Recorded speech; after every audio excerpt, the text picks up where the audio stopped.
look for him to try to get back in the strike zone here and hopefully get out of this inning unscathed. 13 pitches already thrown by Garrett Gross. So both teams have opened the first inning with the bases loaded. And here's a fly ball to center field. Back is Lowry and grabs it. And that's the final out of obviously a good talent on the mound. There's a ground ball. Only plays the first. And they'll make it there. Getting over to second base is Hagen. You know, Dealer looks very comfortable at shortstop. He looks like a good talent out there. I mean, he's made some great plays today.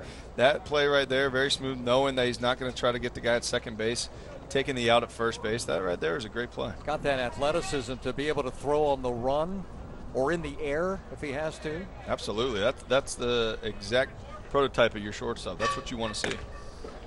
2 outs, and here's Chad Wagner now pitching. He'll pitch and get into these jams, but he has been able to pitch out of them here in this game. Yeah, no doubt. Holinsky is going to have to check on some blood pressure medication after this game because it's been a stressful time, even though there's been no run scored. Derek Dealer, the shortstop, with an RBI opportunity for a team that has yet to cross the plate today.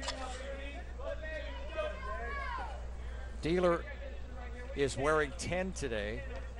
Usually wears the number 5. High pitch, they throw to first, and they get him. No, says umpire Kenny Platter. I'll tell you what, that was close. Nito, that was one of the quickest releases I've seen from a high school catcher, and I thought he had him. You know, that was a bang play, and yeah, tough call for the base umpire there, but you know, he looked close. That was an excellent throw by the catcher, Nito. 2-0 pitch. Did he get the outside corner? Yes. 2 balls, 1 strike. Dealer today's fly to center, and that hard smash to third. A great play by Nichols to force the runner at third and end the inning. That pitch hits the dirt. Nice block there by Nito. Staying in front of it and squaring that ball up. A lot of times when you throw that curveball in the dirt, it can tend to hit and have a funny bounce if you don't correctly block it. And if that ball gets by Nito, that's the first runner that's going to score. That pitch is high, ball 4. And Garrett Gross is playing with fire. He has loaded the bases now. Now back for Boone, number 1, John Kraus. The state, I think we'll have 22 of them through all the classes in this tournament. No doubt you're bringing a lot of scouts in here, especially with the weather you guys are getting. This is unbelievable. Yeah, it's great. One of our goals in this tournament, we envision it being a nationally recognized tournament in a few years here. So obviously to do that, you've got to bring in a lot of the top prospects also. What about the partnership with Johnny Damien, Coach? Johnny's been great for us. That's kind of been on the Dr. Phillips end. You know, they're one of the co-hosts with us, and he does a lot for Dr. Phillips over there. And you know, they help Dr. Phillips out, give him some money and everything, and do anything they can to help us. I heard Johnny's around the program a lot, along with A.J. Brzezinski. So, you know, they've got a lot of great history there, a lot of guys that come back and support the program, and that's what we're trying to do here at West Orange also. Well, we got a bases-loaded situation here with Grandinette hitting a sharply hit ball to the left. They could not get Ian McKinney home, so the bases are loaded with 2 outs, a 1-1 count. Garrett Gross trying to get out of a jam. And he gets it over for a strike. Gross just having a problem being consistent this game. I mean, he had 2 quick outs, and then all of a sudden you get the bases loaded. And that's just what he's been doing the last 3 innings. And here's a ground ball at third. Nicely played. Nicely over to the...